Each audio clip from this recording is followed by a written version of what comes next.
കൊല്ലം തീരത്ത് ഇന്ധന പരിവേഷണം 2025 സെപ്റ്റംബറിൽ ആരംഭിക്കുമെന്ന് റിപ്പോർട്ട്. ഓയിൽ ഇന്ത്യയുടെ നേതൃത്വത്തിലാണ് പരിവേഷണം. UK ആസ്ഥാനമായ ഡോൾഫിൻ ഡ്രില്ലിംഗിന്റെ ഉപകരാർ കമ്പനിയായ ഓഫ്ഷോർ ഡ്രില്ലിംഗ് റിഗ് കമ്പനി പ്രതിനിധികൾ പോർട്ട് സന്ദർശിച്ച് സൗകര്യങ്ങൾ വിലയിരുത്തി. Offshore service limited MD Yakub, location manager PB Krishnakumar, port operation manager K Anoop Krishnan, Kerala maritime board regional officer in charge captain PK Arunkumar തുടങ്ങിയവരുടെ നേതൃത്വത്തിലായിരുന്നു പരിശോധന. കൊല്ലത്തിന് പുറമെ ആന്ധ്രാപ്രദേശിലെ അമലപുരത്തും കേരള കൊങ്കൺ മേഖലയിലും പരിവേഷണം നടത്തും. ഡോൾഫിൻ ഡ്രില്ലിംഗിന്റെ പരിവേഷണ റിഗായ ബ്ലാക്ക് ഫോർട്ട് ഡോൾഫിൻ നിലവിൽ ആൻഡമാനിൽ പരിവേഷണം നടത്താനുള്ള ഒരുക്കത്തിലാണ്. അവിടെ ഓഗസ്റ്റോടെ പൂർത്തിയായി സെപ്റ്റംബറിൽ കൊല്ലത്ത് തുടങ്ങാനാകുമെന്നാണ് പ്രതീക്ഷിക്കുന്നത്.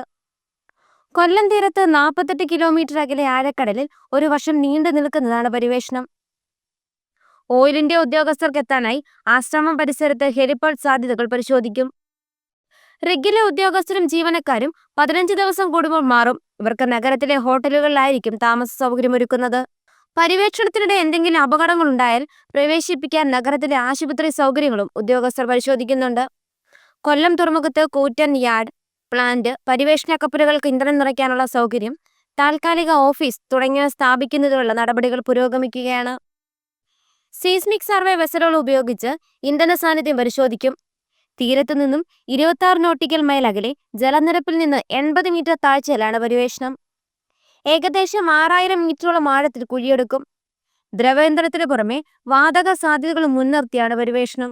2020 പരീക്ഷണാടിസ്ഥാനത്തുള്ള പരിവേഷണത്തിൽ കൊല്ലം തീരക്കടലിൽ ഇന്ധന സാധ്യത ഓയിൽ ഇന്ത്യ കണ്ടെത്തിയിരുന്നു.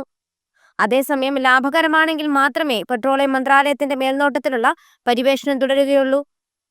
നേരത്തെ കൊച്ചിയിൽ ONGCയുടെ നേതൃത്വത്തിൽ പരിവേഷണം നടത്തിയിരുന്നെങ്കിലും ലാഭകരമല്ലെന്ന് കണ്ട് ഉപേക്ഷിക്കുകയായിരുന്നു.